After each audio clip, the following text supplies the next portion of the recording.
तो हम कहे कि रूस गए थे कुछ कारण से। तो कहें कि आप मत रूसिया, कि ना अब ना रूसबो। बेटी पढ़ाओ बेटी बचाओ, इसलिए है कि ये लोग नैरेटिव पॉलिटिक्स, जो नैरेटिव नेगेटिव रच दिया इनको किसी ऑक्सफोर्ड वाले दोस्त ने। जैसे 10,000 रुपया एनडीए की सरकार ने दिया, नीतीश जी ने दिया, तो उसको घूस है घूस है घूस है घूस है इतना बकबक करते रहा।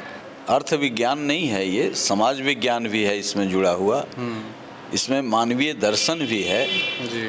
तो जनस्वराज के नेता पीके तो नीतीश कुमार के साथ थे। डिजिटल इंडिया बनाया, डिजिटल बिहार बनाया, माथा संविधान पर लेके घूम रहे हैं। एनडीए को भी चाहना चाहिए कि एक स्वच्छ मजबूत वैचारिक विपक्ष रहे, लेकिन तो लंगड़ा विपक्ष हुआ। ये भूरा बाल की सरकार नहीं है, ए टू जेड की सरकार है। की हालत सही है ये तो जनता ने फैसला दे दिया। ये देश को भी खंडित करके अपनी राजनीति सेकेंगे, इनके पास विचार नहीं है। हमारे साथ जहानाबाद के पूर्व सांसद डॉक्टर अरुण कुमार जी मौजूद हैं। डॉक्टर अरुण कुमार जी 1999 से जदयू के साथी थे। बीच में कुछ मनभेद, मैं बोलूँगा मतभेद नहीं, बीच में कुछ मनभेद होता है जिसके कारण जदयू पार्टी से अलग होते हैं, सांसद बनते हैं और सांसद बनने के बाद फिर से जहानाबाद में घोसी में वापसी होती है डॉक्टर अरुण कुमार जी की। अभी इनके सुपुत्र ऋतुराज जी वहाँ से चुनाव जीतते हैं। बहुत बहुत बधाई अरुण जी। जी बहुत धन्यवाद। क्या बोलना चाहेंगे, एनडीए की फिर से एक बार सरकार बिहार में आ चुकी है। देखिए, एनडीए का जन्म हुआ है, बुनियादी सवाल इसके रहे हैं शिक्षा, स्वास्थ्य, विकास, सांस्कृतिक विरासत के संवाहक के रूप में, मूल्यों की राजनीति के रूप में, नीतिगत राजनीति हो, और इस दिशा में संघर्ष करते करते 93 में समता पार्टी जेडीयू का तक की यात्रा जी। बिहार को बचाने के लिए, बिहार को समृद्ध बनाने के लिए, सुशासन की व्यवस्था के लिए ये जन्म हुआ जी। काम भी हुआ। केंद्र में अटल जी की सरकार आई, बाद में बड़ी मजबूत सरकार आई जी नरेंद्र मोदी जी की, जो बिहार को आगे ले जाने में नीतीश कुमार का साथ दिया। और इस तरीके से एनडीए एक जो प्रयोग था वह काफ़ी सफल हुआ बिहार के कंटेक्स्ट में, पूरे देश के कंटेक्स्ट में है, लेकिन बिहार में काफ़ी सफल हुआ, जिसका नतीजा ये है कि आज मेरिन ड्राइव यहाँ भी है जी। बिल्कुल, मुंबई के बाद अब बिहार में भी है। यहाँ भी आज देश के अन्य विकसित प्रदेशों की तरह एयरपोर्ट है। एयरपोर्ट का जाल लग रहा है, बिछ रहा है जी। खासकर महिलाओं के कंट्रीब्यूशन को इनकार नहीं किया जा सकता है, और बहुत ही इनोवेटिव आइडिया था माननीय नीतीश कुमार का, नरेंद्र मोदी का, बेटी पढ़ाओ बेटी बचाओ।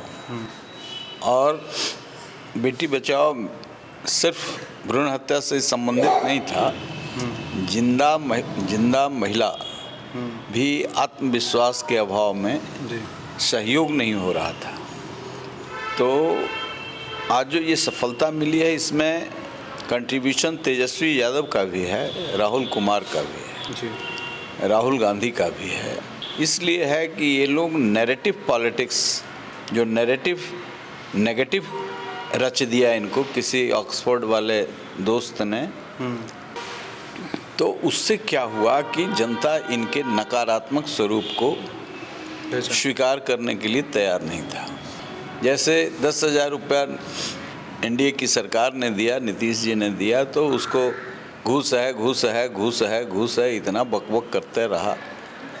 आज प्रशांत किशोर का एक स्टेटमेंट आता है जिसमें वो बोलते हैं कि वर्ल्ड बैंक से एनडीए की सरकार ने 10,000 करोड़ रुपए कर्ज लिए और उस कर्ज को पूरा जीविका में अभी बांट दिया है 10,000 रुपया करके। ठीक बात है, ये बांटा गया तो उनको परेशानी कहाँ से है?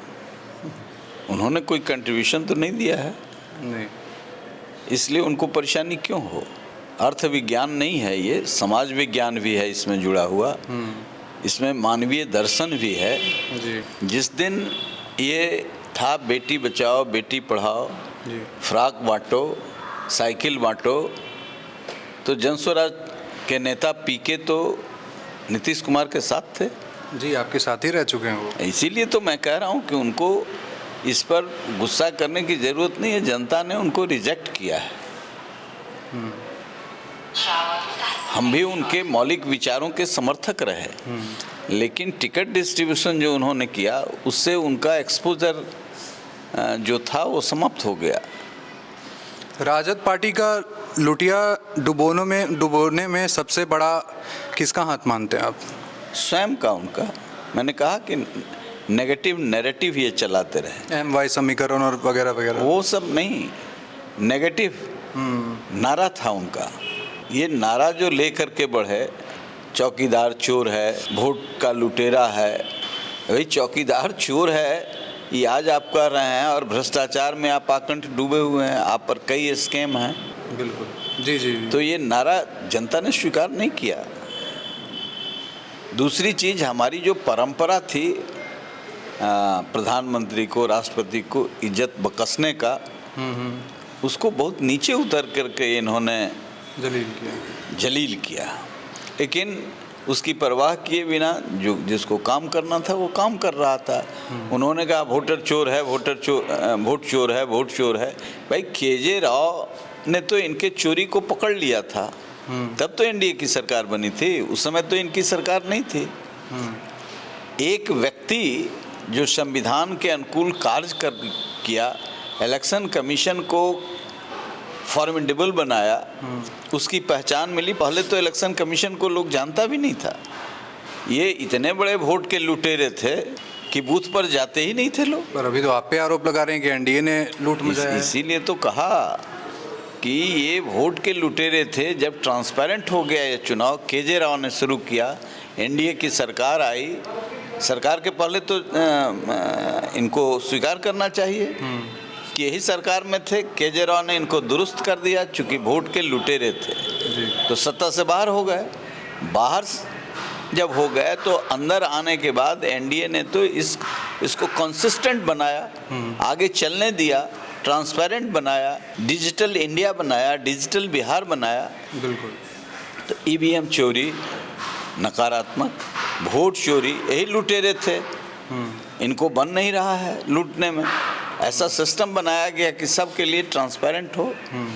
तो ये नकारात्मक सवालों को लेकर के बढ़ने से संविधान बचाओ, संविधान बचाओ, संविधान माथा पर रखे हुए थे।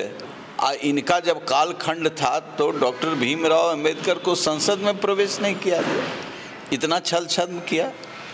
अंबेडकर के सारे कृत्यों को, मूल्यों को, विचारों को जमीन पर लाने का काम तो एनडीए की सरकार ने, नरेंद्र मोदी ने किया। लंदन से लेकर के पूना तक, उनके गांव तक तीर्थस्थल बनाया। ये क्यों बनाया जाता है? बड़े मनीषियों के, संतों के घरों को, उनके पढ़ने वाले जगह को, उनके विचरने वाले जगह को क्यों बनाया जाता है? कि राष्ट्र और दुनिया ये देखे गांधी का सपना और अंबेडकर का सपना। भाई जिन्ना को भी लोगों ने गुमराह करके बंटवारा कराया जी। और और आपको मालूम है कि सब कुछ ऑफर किया गया बाबा साहब को जी। उन्होंने कहा कंट्री इज़ माई अल्टीमेट, जबकि उनके लोग अपमानित हो रहे थे। जिन्ना के लोग अपमानित नहीं हो रहे थे, लेकिन डिवीज़न करा दिया। यह काम तो वो भी करा सकते थे, एक और मार काट होता।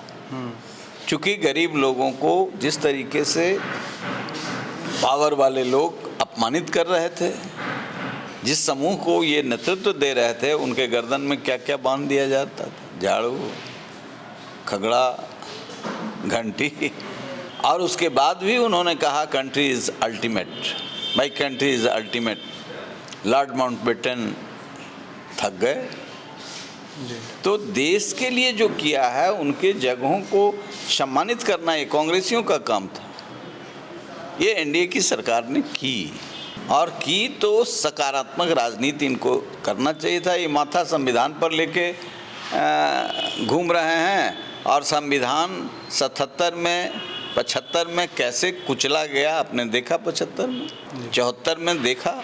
आज तेजस्वी पेंशन और राहुल गांधी ने दोनों मिल करके भट्टा बैठा दिया। हम चाहते हैं, एनडीए को भी चाहना चाहिए कि एक स्वच्छ, मजबूत, वैचारिक विपक्ष रहे, लेकिन तो लंगड़ा विपक्ष हुआ।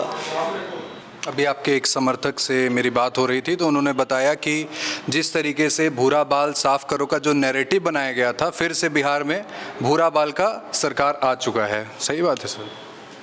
देखिए, ये सरकार सभी लोगों की है, ये भूरा बाल की सरकार नहीं है, ए टू जेड की सरकार है। और ए टू जेड माला में कंठी माला बना करके महागठबंधन वाले भी रटने लगे। सामाजिक समरसता नहीं होगा तो देश और राज्य पुनर्गठित कैसे होगा, संवर्धित कैसे होगा? ये तो इसी में सरकार लगी रहेगी। इसलिए ए टू जेड एनडीए के गर्व में है।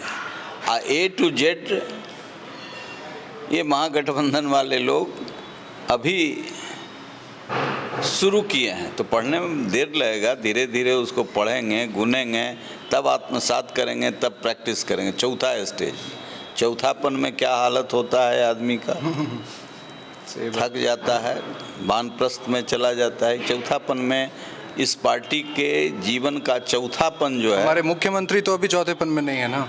ये तो जवान है, तब तो मैंडेट मिला है। जो बीमार हैं वो चौथेपन में हैं।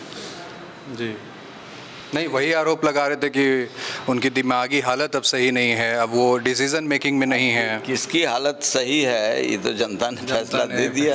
किसकी दिमागी हालत सही है? जो बिना समर्थन के कहते कि जनता हमको चाहेगी तो हम बनेंगे, ये तो ओथ लेने की पूरी तैयारी कर रहे थे।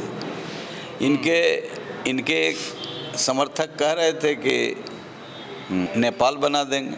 जी, सुनील जी ने बोला है कि अगर नेपाल क्या है भाई? बांग्लादेश बना देंगे, नेपाल बना देंगे, श्रीलंका का हल कर ये नहीं, ये डेमोक्रेट कंट्री है, ये पहचानता है। उनके इस वक्तव्य से जो लॉ अवॉइडिंग लोग हैं थोड़ा डर गए।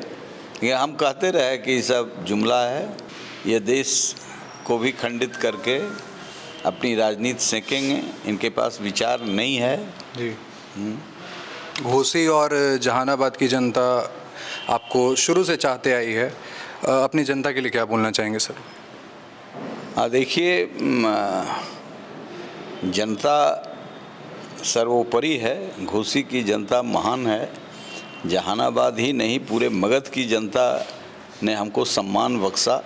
हम पहला जो प्रेस कॉन्फ्रेंस किए थे उसमें कहा था कि इधर एनडीए कमज़ोर हो गया था, इनका सुपड़ा साफ महागठबंधन का हो जाएगा। तो मेरे लिए तो समझिए कि वो सर आँखों पर रखने वाली उनकी जो मैंडेट है, उसके लिए कितनी प्रशंसा उनकी करूं और कितना राजनीतिक सूझबूझ से ललटेन वालों को ललटेन युग में नहीं जाने देने के लिए मौका नहीं दिया। अब बिजली का युग आ गया है, 125 यूनिट फ्री है। तुम भी टीवी देखो, दुनिया को देखो, दुनिया आज एक गांव हो गया है, एक ग्लोबल विलेज है। जरा इसका आनंद गरीब लोग भी लें। 125 यूनिट, इसीलिए उसको भी लोग घूस कह रहे हैं।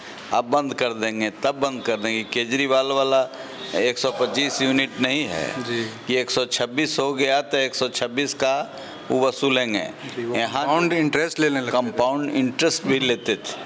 और नीतीश कुमार ने 125 यूनिट फ्री का मतलब 26 हो गया तो 1 यूनिट का लगेगा, यदि 30 हो गया तो 5 यूनिट का ही चार्ज आप पर लगेगा, कोई इंटरेस्ट नहीं। नीतीश कुमार ने जब फिर से आप गए तो आपकी नाराज़गी पे कुछ बोले नहीं कि आप क्यों चले गए? आप तो जदयू पार्टी को बनाने वालों में से एक हैं। कहा उन्होंने, ये घर तो आपका बनाया हुआ था। हम कहे कि रूस गए थे कुछ कारण से, तो कहें कि आप मत रूसिया कि ना, अब ना रुसबो, अब ना रुसबो। अब नहीं रुसने वाले ना सर? ना, बहुत इधर उधर रहने से धोखा भी खाए। हाँ, आपके आने से एनडीए मजबूत बहुत बना है, ये हमें देखने को मिल रहा है।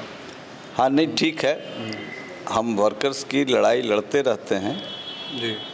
तो वर्करों में एक उत्साह है, पूरे एनडीए के वर्कर में उत्साह है। जी। भाजपा, जेडीयू लोजपा सबके वर्कर में उत्साह है। बिल्कुल उपेंद्र कुशवाहा की पार्टी के वर्कर्स तो हमारे साथ काम किए हैं, इसलिए एनडीए जो परिवार है, इस परिवार का हर सदस्य हमारे इस फैसले से बहुत प्रसन्न है और उसका भी कुछ इसमें सहयोग है कि जी यूनाइटेड जी। और डिवाइडेड में क्या है, तो कई नेता बोल चुके।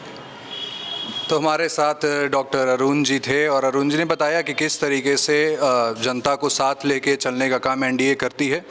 एनडीए पार्टी हमेशा डेवलपमेंट की बात करती है। जो नेगेटिव नैरेटिव था तेजस्वी का, राहुल गांधी का, उसने लुटिया डुबोने का काम किया है महागठबंधन का। आप बने रहिए द ट्रू साइड बाय अमृत पे। धन्यवाद।